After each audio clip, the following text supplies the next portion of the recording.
तानसेन तो बतेरे बनो तम, कभी कभी कानसेन भी बन जाया करो।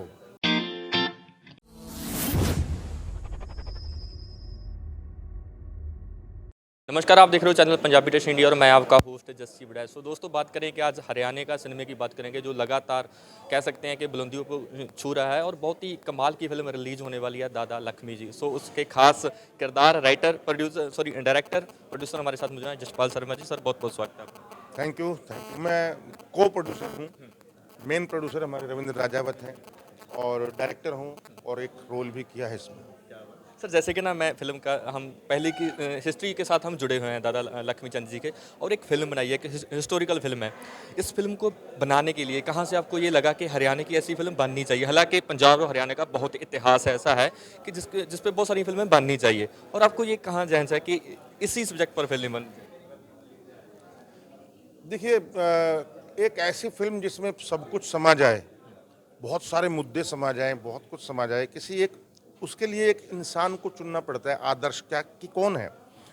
तो मैंने जब मेरे जो कहानीकार हैं जो राजू मान जी, उनसे जब मैंने पूछा कि एक सांगी के ऊपर करना, क्योंकि मैं नट सम्राट देख चुका था, तो मुझे किसी वो एक्टर की कहानी थी जो लास्ट में पागल हो जाता है, इतना अच्छा इंसान होता है।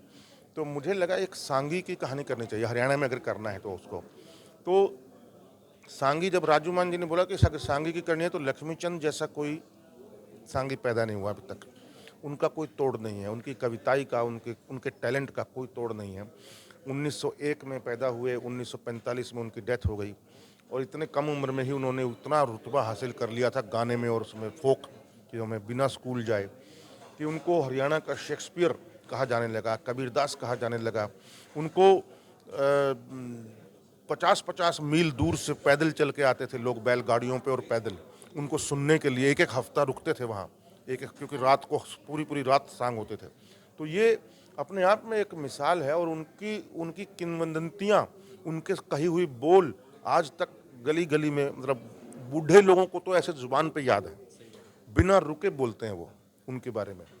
सर, जैसे कि आपने फिल्म को डायरेक्ट भी किया है, आपने बताया कि इस फिल्म को बनने के लिए लगभग 5 साल लग गए। मतलब कैसा रहा इस दौरान, जर्नी कैसी लगी कि कितना प्रेशर था आपके ऊपर ये फिल्म बनाने के लिए?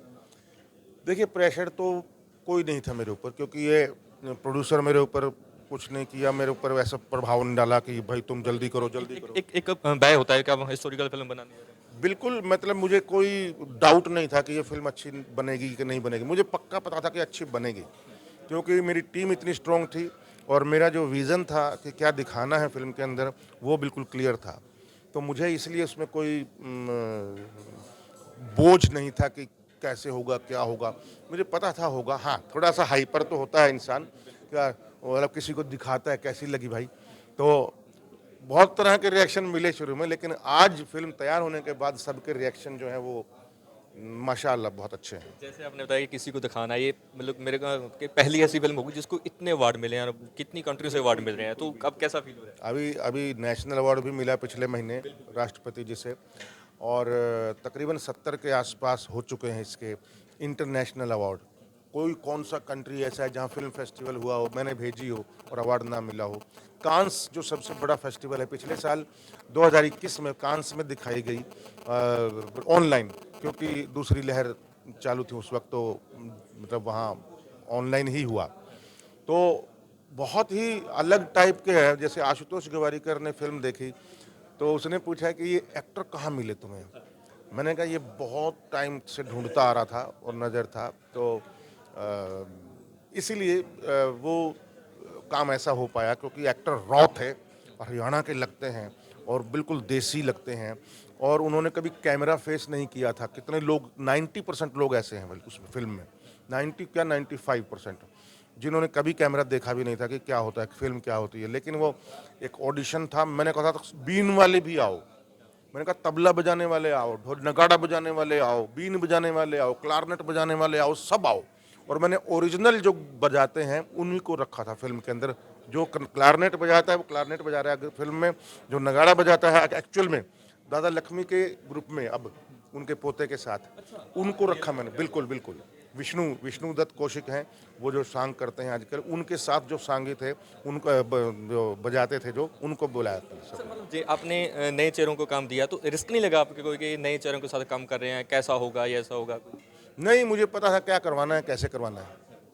मैं वो एक दिमाग में था, और मैं देखते ही जैसे मैं जब लिखी जा रही थी और जब कंसीव कर रहे थे, तो उनके चेहरे या उनका फिगर दिखता था मुझे कि ये ऐसा होगा, और मैंने वैसे ही लिए लोग। जैसे कौटिल्य है, अपना कौटिल्य बच्चा है जो जिसको चाणक्य कहते हैं हरियाणा, वो कौटिल्य भी उस रोल के लिए था, और एक बच्चा और था।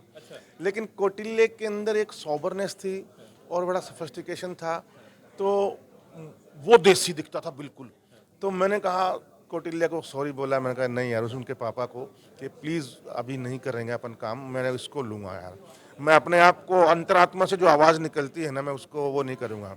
मेरे राइटर ने, प्रोड्यूसर ने बोला कि मेरा बेटा है सेम एज में, बोले उसको ले लो मेन रोल में बच्चे का। मैंने कहा नहीं सर, वो बॉम्बे में पैदा हुआ है, वो हरियाणा का एक देसी मिट्टी का रोल कैसे करेगा, नहीं।